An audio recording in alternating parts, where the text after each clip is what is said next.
vices. He did not smoke or chew tobacco or take snuff. He did not swear or use slang or rude or coarse or indelicate language, or make puns or tell anecdotes or laugh intemperately, or raise his voice above the moderate pitch enjoined by the canons of good form. When he gave an order, his manner modified it into a request. After dinner, he and his officers joined the ladies and gentlemen in the ladies' saloon, and shared in the singing and piano playing, and helped turn the music. He had a sweet and sympathetic tenor voice, and used it with taste and effect. After the music, he played whist there, always with the same partner and opponents, until the ladies' bedtime. The electric lights burned there as late as the ladies and their friends might desire, but they were not allowed to burn in the smoking room after 11. There were many laws on the ship's statute book, of course, but so far as I could see, this and one other were the only ones that were rigidly enforced.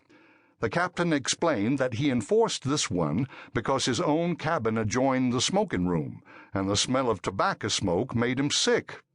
I did not see how our smoke could reach him, for the smoking room and his cabin were on the upper deck, targets for all the winds that blew, and besides, there was no crack of communication between them, no opening of any sort in the solid intervening bulkhead. Still, to a delicate stomach, even imaginary smoke can convey damage. The captain, with his gentle nature, his polish, his sweetness, his moral and verbal purity, seemed pathetically out of place in his rude and autocratic vocation. It seemed another instance of the irony of fate. He was going home under a cloud. The passengers knew about his trouble and were sorry for him. Approaching Vancouver through a narrow and difficult passage densely befogged with smoke from the forest fires, he had had the ill luck to lose his bearings and get his ship on the rocks. A matter like this would rank merely as an error with you and me. It ranks as a crime with the directors of steamship companies. The captain had been tried by the Admiralty Court at Vancouver, and its verdict had acquitted him of blame. But that was insufficient comfort. A sterner court would examine the case in Sydney, the court of directors, the lords of a company in whose ships the captain had served as mate a number of years. This was his first voyage as a captain. The officers of our ship were hearty and companionable young men, and they entered into the general amusement and helped the passengers pass the time. Voyages in the Pacific and Indian Oceans are but pleasure excursions for all hands.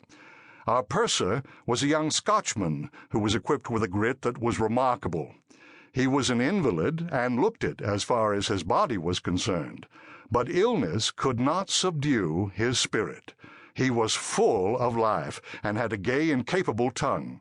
To all appearances he was a sick man without being aware of it, for he did not talk about his ailments, and his bearing and conduct were those of a person in robust health. Yet he was the prey, at intervals, of ghastly sieges of pain in his heart.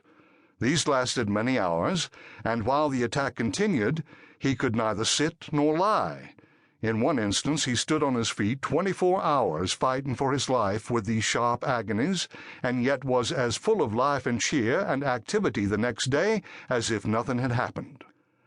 The brightest passenger in the ship, and the most interesting and felicitous talker, was a young Canadian who was not able to let the whiskey bottle alone. He was of a rich and powerful family, and could have had a distinguished career and abundance of effective help toward it if he could have conquered his appetite for drink. But he could not do it. So his great equipment of talent was of no use to him. He had often taken the pledge to drink no more, and was a good example of what that sort of unwisdom can do for a man with anything short of an iron will. The system is wrong in two ways. It does not strike at the root of the trouble, for one thing, and to make a pledge of any kind is to declare war against nature, for a pledge is a chain that is always clanking and reminding the wearer of it that he is not a free man.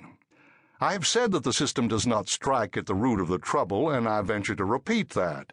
The root is not the drinking, but the desire to drink. These are very different things. The one merely requires will and a great deal of